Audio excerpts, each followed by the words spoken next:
Let's record it. See the screen, everything works. Okay, so today we'll continue from last Tuesday and talk about assembly, second part that has to do with mostly loops and if else. So we cover that we can use jump instruction to jump to a specific part of your program, right? So the way jump instruction work is you can provide destination with a label. I'm going to show you what label is with an example in a few more slides. The jump instruction is the exact same thing as a go-to command, right? A go-to command in C can be interpreted as a jump instruction, and it can be used to implement a loop or if else. Basically, you can use a condition code based on is it 0, is it less than, above, equal, and based on that decision, you either jump or don't jump. So here is basically here's one of the code example that I'm gonna use through the class today. The example is called population count. What does population count do? Basically, the input argument is X. So if you look on the left side, it's a C code. Both of them are C code, but the left side is using a do while loop.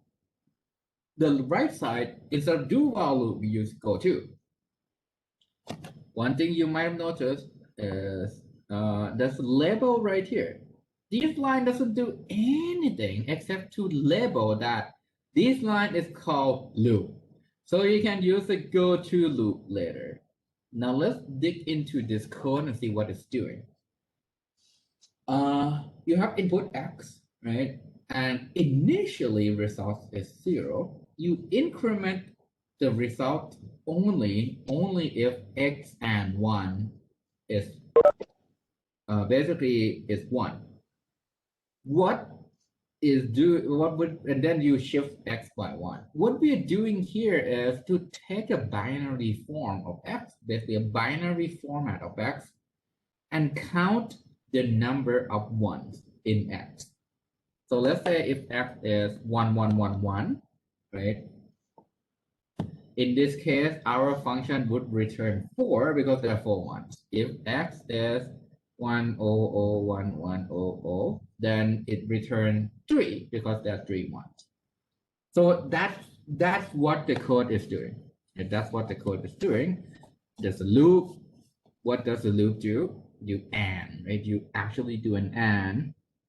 Then you increment if you result of the AND is 1. Then you shift X to the right by 1, and you keep doing until X becomes 0. Basically, we finish shifting X. There's no more ones, right? So with the do while loop, you can implement this by using jump, right? And I'm gonna go through this one by one, each step one by one. Let's assume X is an RGI and result, which is our return value, is RAX. The go-to version looks like this: loop, do this, and then go back to loop if X is not 0. So let me use a different pen color to specify each of the steps here. What's our first line? Result equals 0. Result equals 0. What's the result? EAX, right? You move EAX, you move 0 into EAX, basically make EAX become 0. That's our initial condition. I create a label called loop. This is done through dot, basically dot, label name, colon. That's how you can create a label in assembly. You start with a dot, ends with a colon, in the middle, the name. You can use this label name with the jump command, as I show here. You can jump not equal to L2. This is the same thing as this. If X is not 0, go back to L2. If X is 0, go to the return, right? This is return. Any questions so far? Any questions so far? Before I explain the loop body and what's going on. Okay, so let me explain the loop body. If you have questions, type it in. I'm gonna address them one by one. In the loop body, this correspond to actually two operations. The first operation is I do x and 1. Then after I do x and 1, I basically add results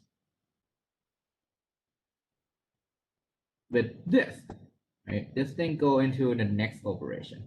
So first I move RDI into RDX. Basically now RDX is also X. RDX is also X. Then I'm gonna add 1 into EDX. EDX is the 4-byte version of RDX. So this is 8 byte. This is 4 bytes. Why 4 bytes? Well, you adding this with 1. For sure, you don't need 8 bytes. This is faster, right? So basically using 4 bytes operation typically can be faster. So over here you add x with 1. Then you add, right? You add the 8-byte version of RGX into RAX. So basically this means that results equal results plus T, which is this thing. What else? We are done with this, right? So we are going to the next command, shift right by 1, shift right by 1, and that's it. That's our code. We just implement a do while loop in assembly. Any questions so far? So remember, if you want to implement a do while loop, if your C code looks like this, do something while test is true, right? Do something while test is true, and your body is something like this, a bunch of lines, right? The go-to version will convert to a label, followed by body, followed by the test. If test, go back to your loop body, and then that convert to jump command inside assembly, right? So now that we talk about do while loop, let's talk about the next set of loop, the next type, right? The while loop. What does while loop consist of? While something, do this. While test is true, do the loop body. We'll first go through the first method to implement a while loop in assembly.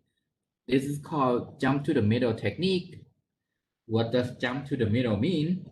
You first, well, what does the while loop have to do first? Well, you go to test, right? The first thing you do is to test if this is true.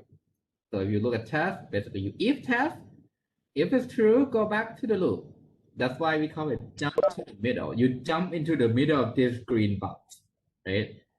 Then you do the loop body, you test again, jump back to the loop. Then when you're done, you either basically go directly from here to done, or you go down. Right? So that's a jump to the middle version. And here's a code example or population count, right? You see go to test. If you test, you go to loop, if it's true. Otherwise, you are done. This goes back to this block of code here, which is keep iterating over this loop, right? So initially, this allows you to start the loop at test instead of at the loop. Basically, you test first before you run the loop. And that's the difference between while and do while, right? A different way to do this conversion. So this earlier example, this is jump to the middle, right?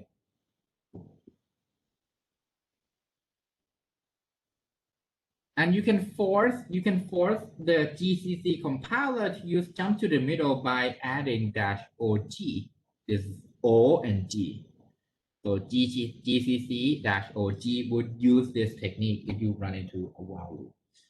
If you use -O1, which is a more optimized version of the while loop, same code, right? While test, do the loop body. Just convert the first iteration of the do while loop into if this is not true, if test is not true, what do? You skip the body, you go to done. That's the first thing you do. Then everything else is our do while loop, right? You convert a while loop to a do while loop. The go-to version is this: if test go to done, otherwise you do the loop body, check test, go back to the loop right here. Right, go back to the loop in the beginning. And here is the example in the do while version for population count, right? If not X, go to done, which is right here. Otherwise, you do the loop body. Then you go back to the loop, right? And you might be wondering, so what's the difference between the jump to the middle version and this version? This version, if you look at how your program flow into each line, right? You go into here, you either go here or go into your loop body right here, right? Inside the loop body, there's nothing in the way we call side entry. Basically, you don't just enter your assembly code in the middle of your block in the loop body. So this kind of increase the chance of optimization from GCC. So this is, to some extent, this conversion from while to do while is slightly more straightforward.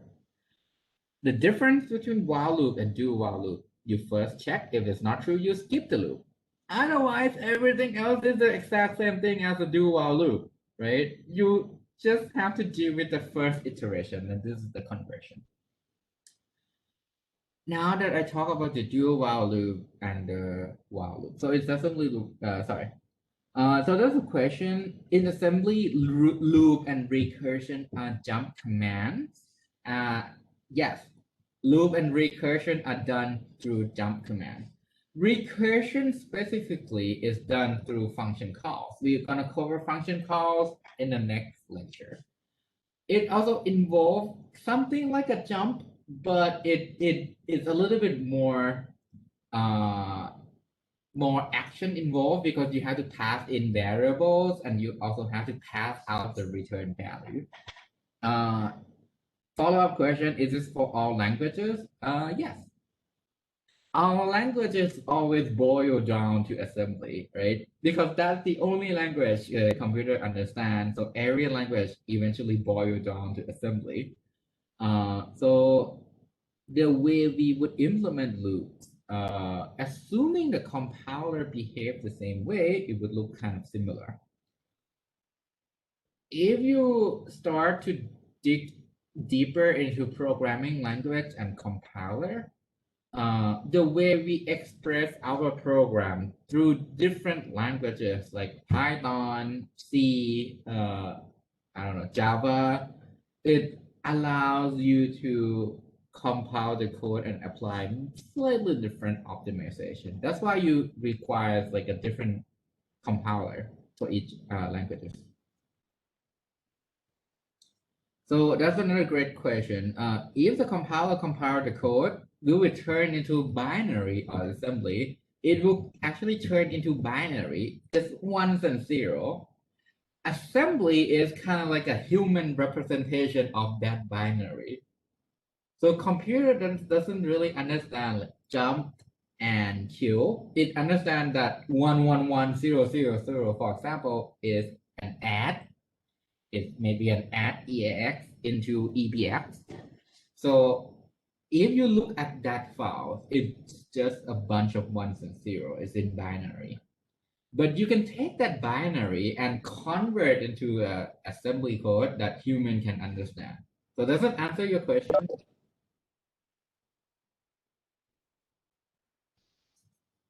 Okay. All right. So now we talk about the while loop. We talk about the do while loop, right? So one obvious elephant in the room: for loop. The for loop essentially can be broken down to this: initial condition, test, and update, and you have the loop body, right? So it's as simple as that. You have the init argument, test, and update, and you have the loop body, which is right here. And let's assume that this is our code again. The population count, right? So W size is the size of int multiplied by 8. You loop until I go through 8 bytes, right? And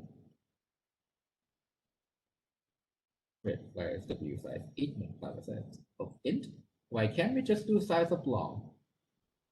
Yeah, this can be replaced by unsigned size of long. Size of unsigned long, my bad. The first line can be replaced by W size, size of unsigned long. Oh, it multiplied by, okay, my bad. The reason why you might want to multiply, no, you don't have to. Because you do each binary, each bit, so you need to multiply by 8. You need to multiply by 8, and that's correct. So the code is already correct. The reason why you put in 8 multiplied by size of int, because you want number of bits, not number of bytes. So this is code with the for loop, right? And what does for loop do? You have init, test, update, and body again, right? You can convert this to a while loop. You first init, then test, use the loop body, and then update at the end. So if you know that you can convert a for loop to a while loop, you can convert a while loop into a do while loop. So here our for loop becomes, well, first a while loop, right? Initial block here, test. This is the loop body. This is the update, right? And with this, we can write a go-to version using a while loop, but instead of a normal while loop, we will do the second example where we init and you do the not test. If I is less than W size and then put a not on it, you go to done. Yay, you're done. Otherwise, you do the loop body followed by the update. Then you test it. If it's still true, you go back up here. Otherwise, you fall through and you go to done. Right. One quick note, because this W size is already defined, right? So if you compile this code and go, make an assembly out of this, you will actually notice that what is the value of I right here? What's the value of I? It's guaranteed. There's only one value.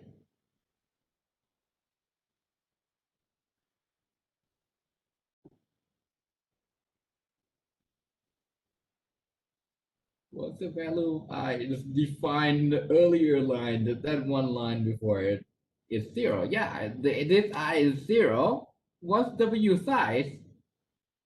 This is known. Size of int 8. What's 8 multiplied by 8? 64. So you know that this is going to be false, right? This is the whole thing, not the 0 less than 64. 0 is definitely less than 64, so that's true. Not of that is false. Do you ever have to go to that if statement? Like, will this thing ever get run? Can I ask this? No, right? It never gets run. So when you compile your code, your GCC compiler detects this thing too. It actually tries to replace the value of I because I know that value. It tries to replace the value W size because I know that value. It tries to evaluate that. Yes, it actually, so there's a private message. It just cut those lines out. Yeah. Compiler actually just cut it out. It will actually notice that you never go into that if else. Let me get rid of it. So these are fully capable. The techniques here is there's a common name for this. We call it dead code elimination. Basically, in compiler, when you refer to what we call dead code elimination, you detect these things and get rid of any code that you never go there. Another thing that I've done here in terms of compiler technique is called constant propagation. I is a constant, W size is a constant. You propagate them so that you know what's the result of that if else, so that you can know that, hey, this never get run, so I'm going to get rid of it. If you want to learn more, you can talk to me. Actually, I'm not sure if that's like a full-blown compiler class. So I'm gonna. So if you're curious about this, feel free to check with me. These are compiler optimization, which is actually more like a master of like it's a master top like the topic that you would learn in a graduate school rather than the undergrad degree, right? So these are things you can do. I just want to point it out that these are the things that can happen. So in summary, right? In summary, you can write if then else, do while loop, and for loop using assembly, right? So how you can use conditional jump, conditional move, indirect jump via jump table. What are those? We're gonna learn it soon with the switch case statement. And the compiler would generate a code sequence to actually apply whatever you write in C.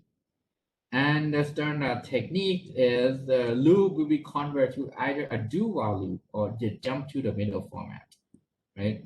So now that you might be wondering about, okay, I have seen this thing before, a switch case, right? So on the left side is a switch case statement that you can write in C. What does this code do? When you write in switch X, what will happen is it will take the value of X and will check what's the value of X.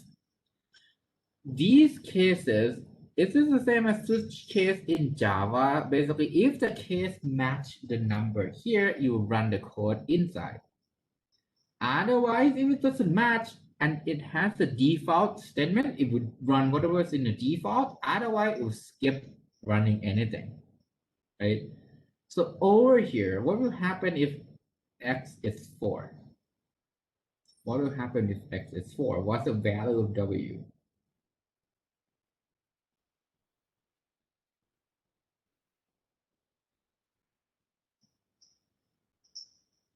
What's the value of W if X is 4?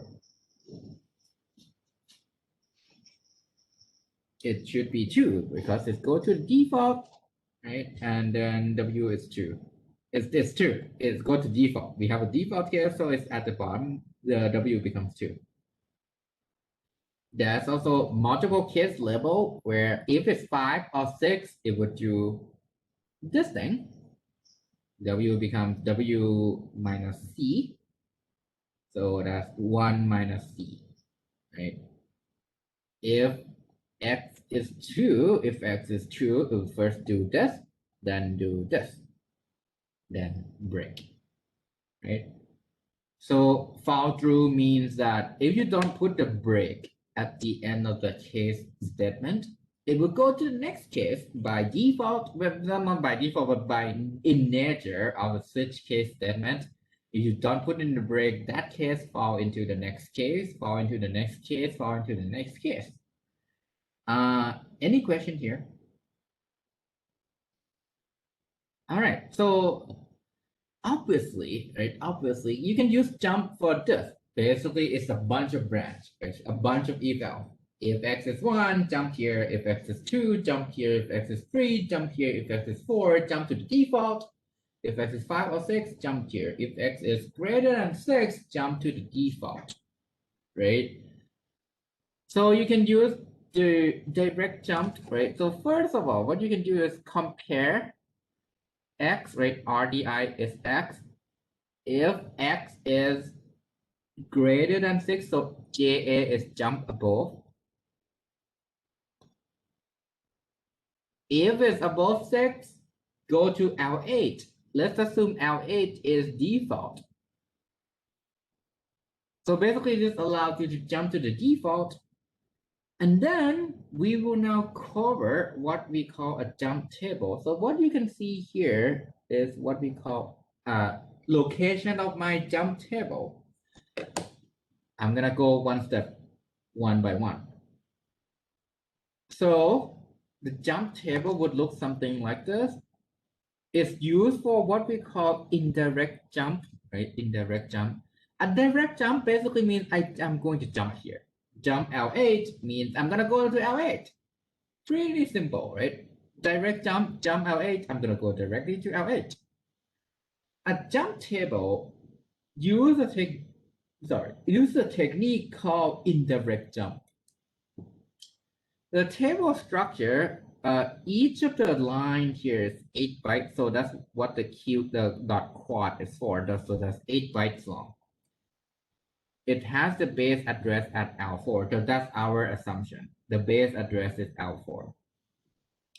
When you write address in this format, remember our old friend D base index scale from the lecture on Tuesday. Remember this? So if D is 10, base is 0, index is 2, scale is 4, what's my address? What's the address if I write in that 10024?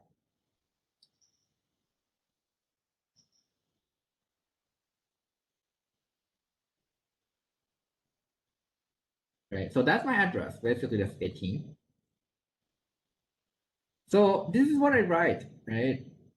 I write, now in this case, D is L4, right? Basically, whatever address L4 is, which is right here. Base, I skip, that becomes 0. Index is RDI, that's X, right? RDI is X.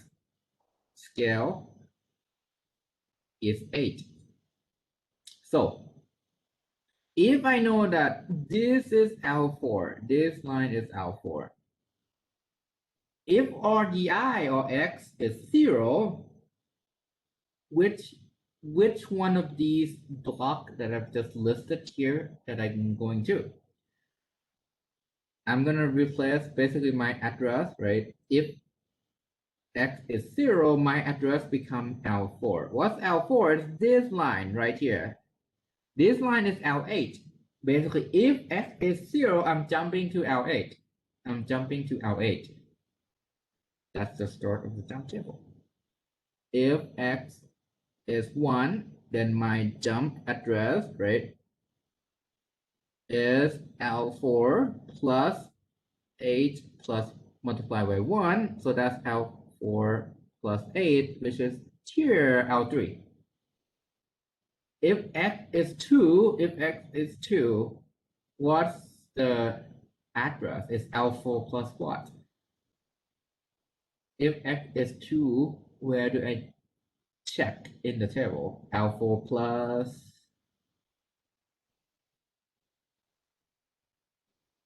I'm waiting for the answer here. Or should I re-explain this slides again?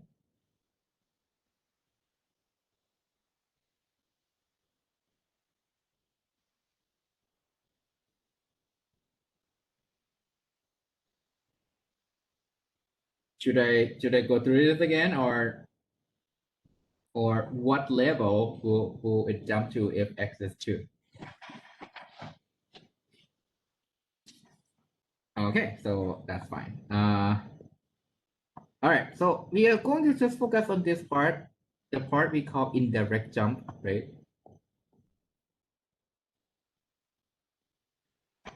The way jump work is, let's say I have a jump command, right? Jump take in an address. Is the address of the instruction that you want to jump to. People following here, you jump to an address. That address should be some instruction. With me so far?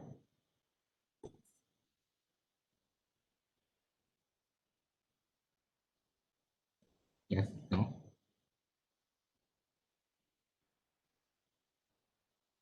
Okay, that's fine.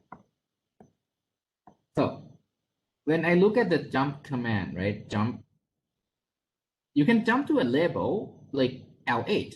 It will go to whatever we label as L8. So that's kind of by default. Let's say I say jump L8, this would go through assembly code and find where you put in .L8, it would go to that line. Right? With me so far. Basically, if you write in jump L8, it would go to that line in assembly. Yes? Okay. L8 here is basically it's an address. It's somewhere in your DRAM, right? L8 is somewhere in your DRAM. It's an address. treat this as a pointer. Basically, the input to your jump is an address, right? With me so far?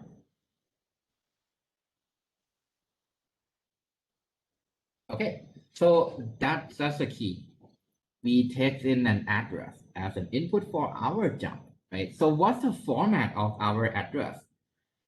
You can have D RB, right, register for the base, RI, register for the index, and the scale, right? This is from Tuesday when we calculate, oh, what's this address? So let's say I put in 10, 1, 2, 4. What's my address? My address is, well, D plus the base plus RI multiplied by the scale, which is 4, right? So this, in this case, my address is 19. With me so far. Basically, that's how you can calculate the address given that format, given this format. Yes? Okay, awesome. So here's our input for the address. That's the input. This is D. RI here is 0. X is your the second RI, sorry, RB is 0. RI is X. Scale is 8. Scale is 8. Right, so let's say I type, let's say in this case, if X is 3. So if X is 3, this becomes L4 plus what? X is 3. 3 multiplied by 8 is 24. Right? Yes.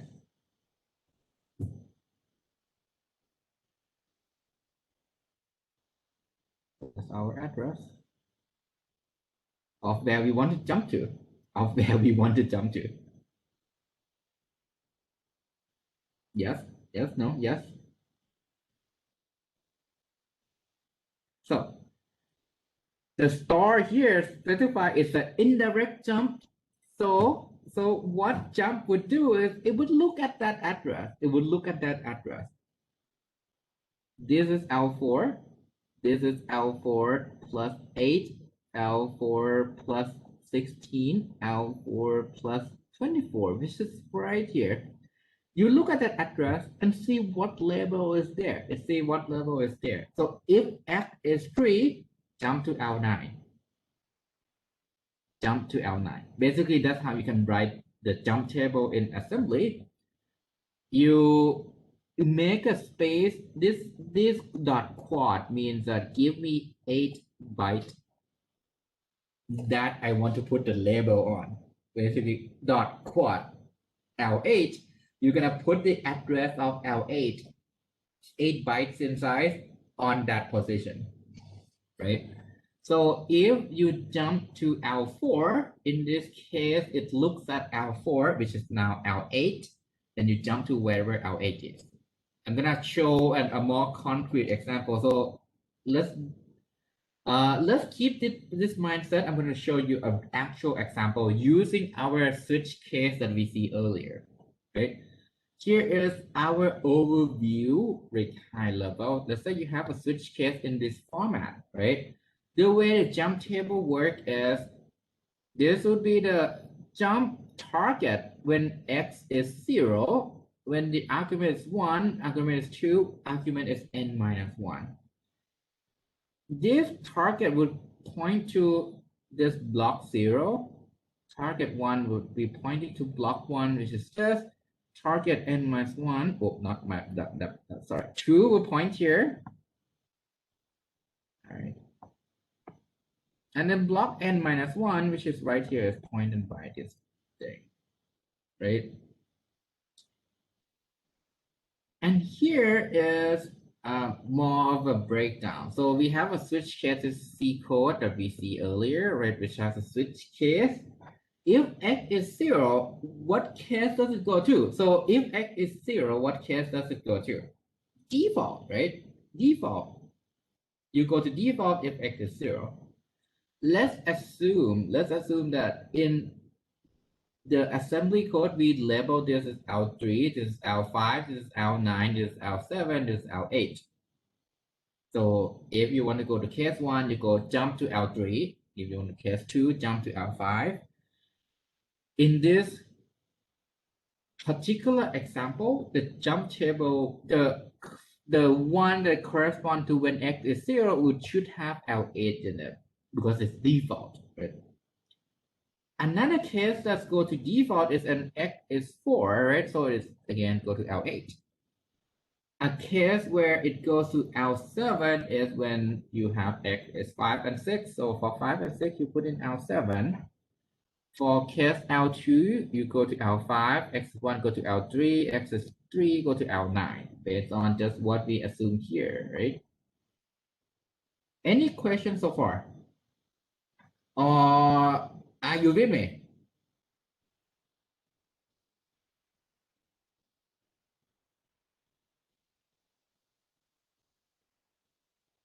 Basically, inside the jump table, it should have the dot label, basically that label that point to that line of switch case statement that you want to run, right? Okay. It's okay. I understand how you feel. This is my brain died too when I see something like this for the first time. Think of it this way. This table be sorted by the value of x, right? So if x is 0, go to, well, in this case, it's default. So go to default. If x is 1, what does it jump to when x is 1? L3. So put in L3. When x is 2, what does it jump to when x is 2? L5. We'll put in L5, blah, blah, blah. Right?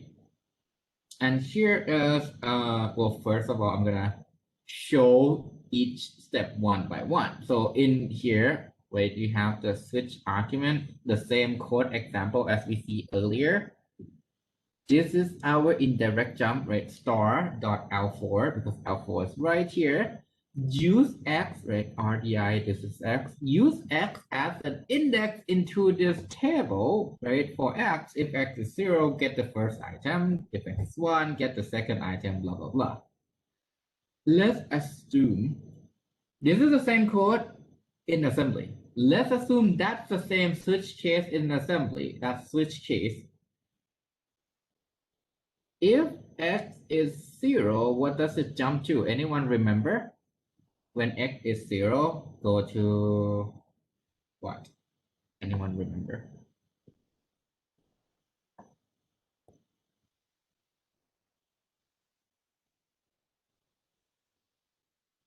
If you look at the C code that I showed earlier, this is going to the default, right? And default is basically W equals 2. So let's go through this one by one, right? One by one. RDI is X. So you compare 6 and X, right? If it's greater than X, if it's greater than 6, my bad, if X is greater than 6, jump to 400,614. What is 400,614? It's an address, right? It's an address. It's an address that's right here. Move 2 into EX. What's EX? Is this result, right? Or this is W. Basically, this becomes return 2. Or W equals 2, right? So that's our default case. So we know this is the default. If X is greater than 6, go to default. If not, use the jump table using X as an index. So again, this is X. What's in 4007F0, right? So let me erase the circle because it's a little bit blocking, right? What's 407F0? So if you look at that location here, what it is? If you look at 4007F0, you will see a bunch of things. The first 8 bytes is 400614. followed by 400,570. So if x is 0, go to here. If x is 0, right? If x is 0, it jumped to 400,614. So can I go back to the other slide to show you where is that 400,614? If x is 0, it would go to 400,614, which is again here, default, right? Why? If x is 0, we go to default. Okay. If x is 1, it go to 4005F0, right? So I'm going to go back to the earlier slide to show where's 4005F0. 4005F, where is that? Okay, here. 4005F0 is right here. So when x is 1, do this. Move RSI into RAX. So this is our result, right? This is, I believe, Y. And then multiply RX into RX. Basically, you do Y multiplied by C. This is what happened when test X is 1. And return. Yay. If X is 2, you go to 4005X 5F8. So this is when X equal 2. What's that location? 4005F8 is right here, right? You move RSRA to RAX, so this is Y, right? And then you do the divide. I think this is basically Y over C, right? So this is case 2. Then you jump to this location, which is 400,607. Right? This is add C to W. Right? This is a continuation because we fall through. We fall through when case X is 2, we fall through into case X is 3. Right? When X is 3, you start at 400,602. Y that line? 400,602, which is right here, one line before the fall through case in case equal to. Why do we have to do that? If you don't go there, W becomes something that you haven't assigned. So over here, you say W equals 1. This is initialized before we go into switch case if you go back to the C code. And then this is case where X is 3, because you then add C to W, which is 1. Or if it's X is equal to, then W is not 1 anymore. It's actually Y over C. If X is 4, what's 614? 614 again is the default right here. Right? Oops. When X is 5, you go to 60B. 60B is right here. So that's when case X equals 5 or X equals 6. Because if you look at this jump table, it goes to the right location. Same thing. The exact same location when X is 5 or X is 6. The next byte or the next 8 byte is jumped. Basically, it doesn't relate to this jump table, right? So to do a quick recap on X is 1, for example, on X is 1, is correspond to here, right? Which is L3, Y, W equal Y multiplied by C. Move Q here means I'm gonna put Y into W. This is Y multiplied by C. Right? The case where things fall through, which is case 2 and 3, as you can see here, refers to W equal Y divided by C followed by this. Case 3 is simple because you have initialization W equals 1, so you do W equals 1 followed by W plus equals C.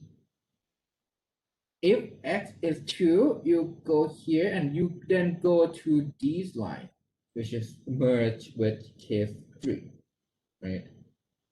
So that's what happened when things fall through. And that's the exact code, right?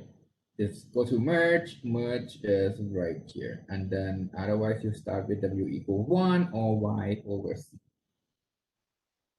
If X is 5 and 6, both of them go to L7. So if you look at L7, basically it's this. You start when W is 1, you assign W to be 1, and then you actually have a code where W equal W minus C and return. Right.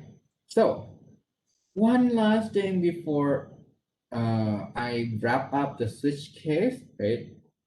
Usually when you have a switch case and there are dense, like there's a case for 1, 2, 3, 4, 5, 6, it's likely to use the jump table. But if you have a sparse switch statement like this, case 1, do something, case 1,000,000, do something else. Default, do something else.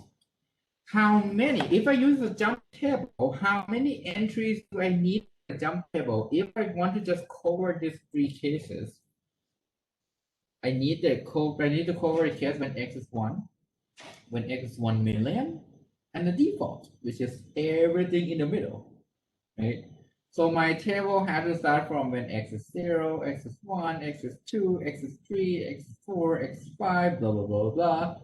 And the majority of the table will be going to default, right? So if you have a real sparse pattern, you just use if else.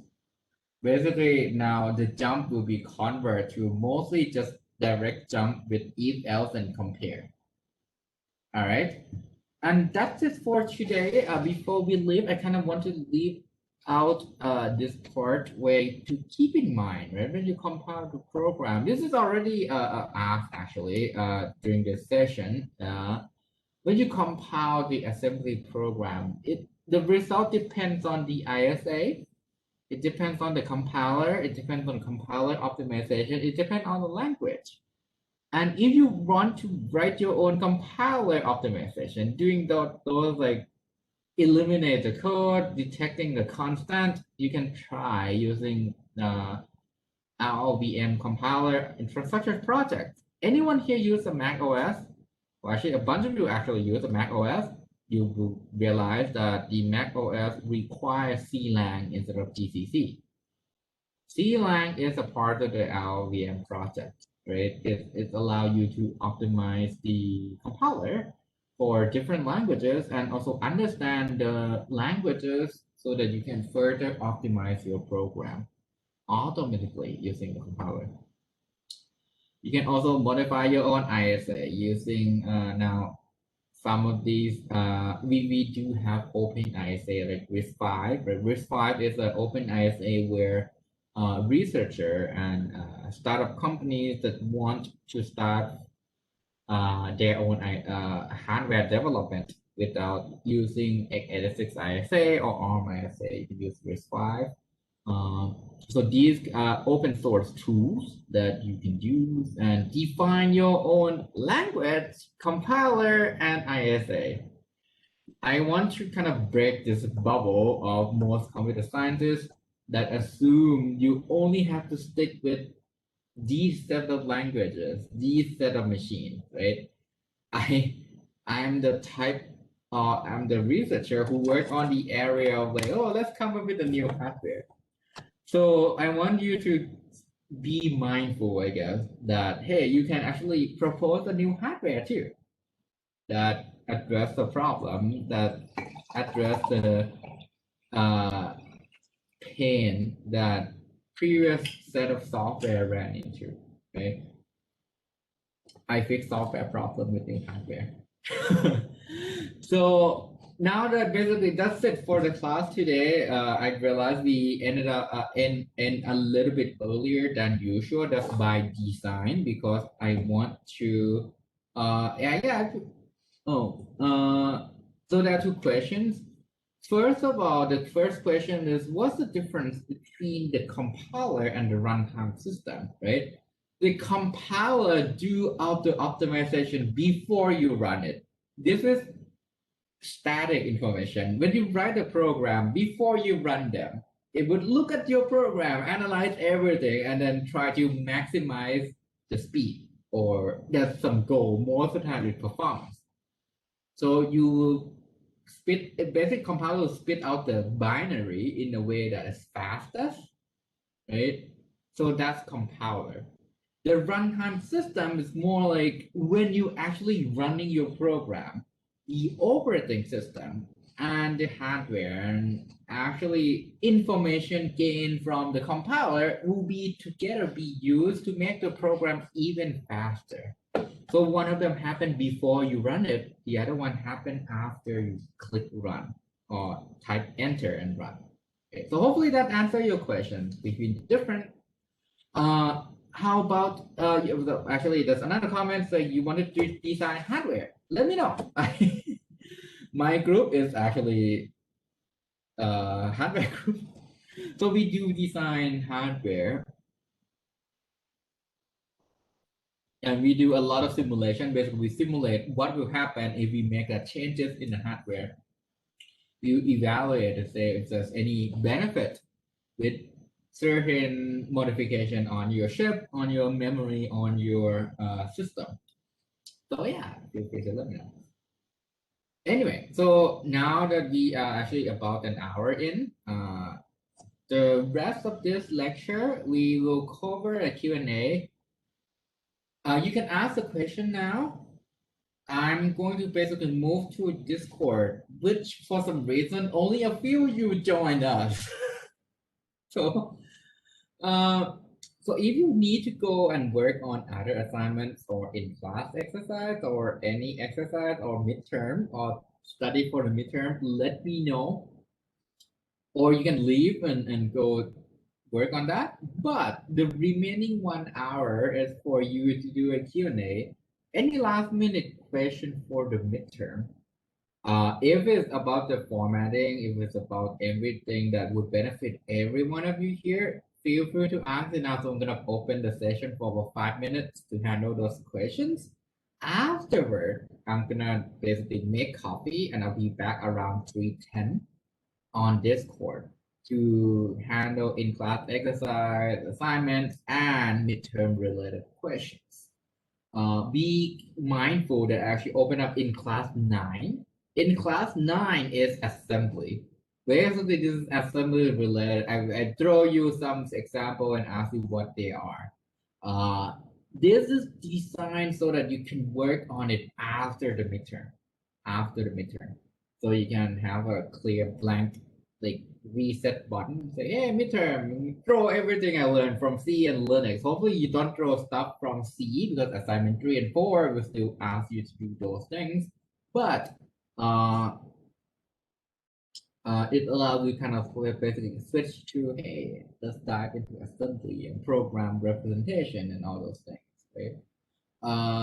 So yeah, any last minute question that you have for the WebEx session before we move to Discord? Because I've been talking for a while.